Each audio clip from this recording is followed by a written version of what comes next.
Okay, so the next one's about celibacy, so I'm going to wait and we'll ask you that one last. And why don't we move to Vincent if you would like to address two of your questions, and we'll move to Julie, and then I'll come back to you. So this will be the question. Okay. So the question reads, it seems it's important to first determine if homosexuality is a disorder. One thing that seems to indicate that it is not how God intended us to act is the body. Quite bluntly, the parts don't fit. Well. And I'm sorry, I'll continue. And no homosexual act will ever be fruitful and cause creation. How do you respond to these facts? Well, in some way I already did. But seriously, the question addresses homosexual acts, and I think right there that it betrays, in my estimation, a problem with the question itself. And it comes back to looking at this from within the context of Christian faith. Because what is most central to Christian faith is not the scriptures, as many people might think, or even the church. What is most central to Christian faith is the human person of Jesus, is the human heart. And ultimately then, Christian ethics must always contextualize any act, whatever it may be, in the context of relationships and how those acts affect those relationships. Nothing we do apart from one another ultimately. Christianity is not and can never be a private religion. It is communal by nature and speaks to us clearly about our responsibility and interaction with those whom we love, those with whom we are in relationship. So I would want to suggest that the question of looking at acts can't simply be reduced to the biological question of procreation. I think Father Alison's last analysis of Deus Caritas, if is correct in that, is certainly pointing us in a better direction than we've seen so far. But how do we look at the question of sexual acts between same-sex couples as being creative, as being fecund in a sense of that, of being able to generate life, generate creative actions in the world, generate my interaction with the world.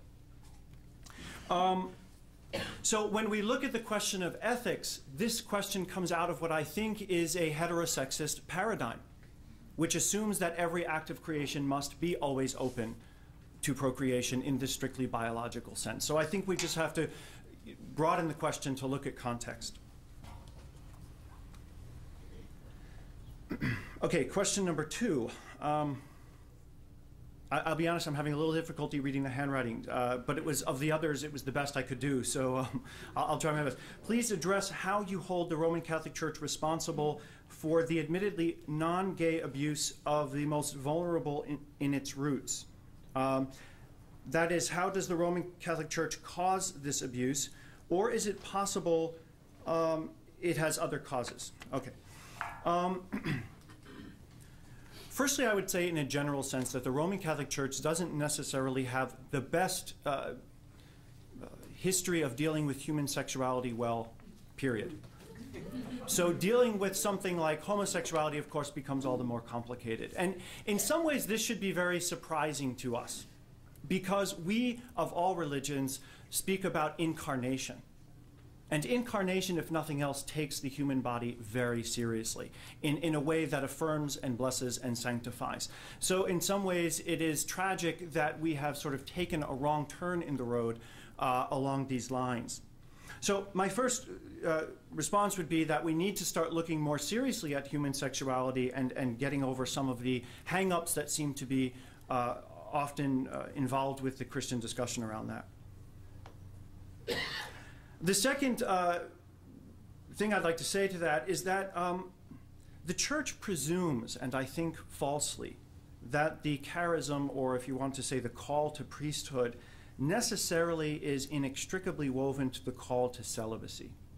I don't think that necessarily is always the case.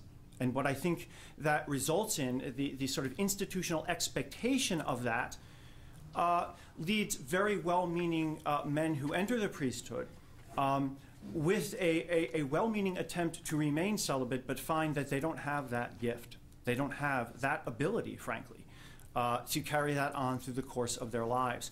And rather than deal with that openly and honestly, part of the problem then is that they are forced to suppress that and to deny that. And I don't think in most cases many of our priests are given fair chances to openly among themselves or among their superiors to talk about those things.